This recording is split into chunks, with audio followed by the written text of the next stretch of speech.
بسنانهم. تقرير نيفين سليم. لما بنسمع ان واحد هيشد عربية بسنانه بيهيأ لنا انه ضخم الجثة قوي البنيان. بس ايه رأيكم في الحالة دي؟ ده عمر، طفل عنده 12 سنة بس نجح انه يشد عربية بسنانه.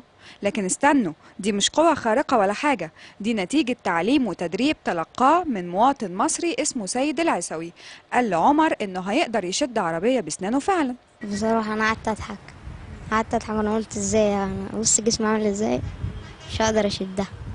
فلما شفت افتراح أنا استغربت مصدقتش نفسي. مفهوم الفكر العربي عن القوة الخارقة هيتغير تماما، لأن أنا بثبت اللي بيشد عربية بسنانه حاجة عادية جدا، بدليل إن حضرتك هتشد عربية بسنانك، أو إن طفل زي عمر 9 سنين يشد عربية بسنانه، وإن اللي بياكل الإزاز حاجة عادية جدا، ممكن أي إنسان ياكل إزاز عادي جدا من غير ما يصاب بأي أذى، وإن اللي بينام على مسامير ويوقف حد على بطنه، أو اللي بيحط حجارة وتتكسر والكلام دوت، إن شيء ممكن يجي بتمرين، وتمرين بسيط، تمرين أسبوع كمان. وجهة نظر سيد إن المفهوم العربي عن القوى الخارقة خاطئ، وإنه شيء علمي أولا وأخيرا.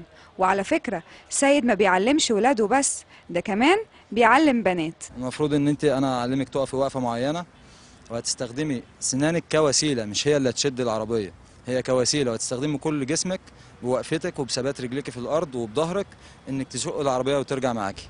سيد بيقول إن الإقدام على فعل شيء خطير أو مغامرة هواية بالنسبة له، ولا يهدف منها للربح. وحب يأكد رسالته أكتر ويبين إنه مش أي حد يبقى عنده قوة خارقة.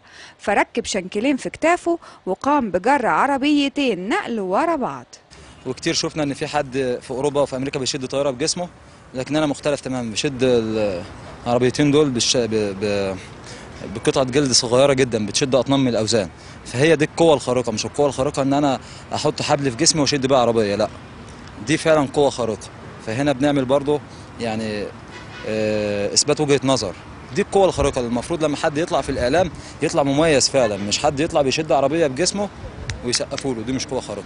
القوة الخارقة عالم كبير، في حاجات البني آدم العادي يقدر ان هو يعملها مع شوية تدريب وتركيز بساط، لكن في حاجات فعلا محتاجة بني آدمين مميزين علشان يقدروا يعملوها. وهي دي الرسالة اللي سيد عايز يوصلها، ان مش اي حد يقولك انا عندي قوة خارقة تصدقه، بدليل اللي انا عملته من شوية.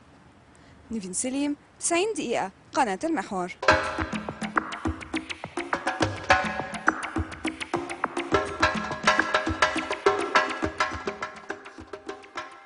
نيفين بقت جامده قوي، بتشد عربيات بسنانها، شيء جميل. وسيد العيسوي طبعا راجل بيحاول يعمل حاجه مختلفه واحنا بنحييه على هذا، ولكن عايزين نقول لحبايبنا الاطفال اللي بيتفرجوا علينا دلوقتي ما تقلدوش عمو سيد. خلاص، دي حاجات بتاعت الكبار ممكن تعور، لازم يبقى معاكم حد كبير يا ولاد. طيب دلوقتي في استراحه اعلانيه، وبعديها ريهام النهارده هتتكلم على زواج الاراده والتحدي.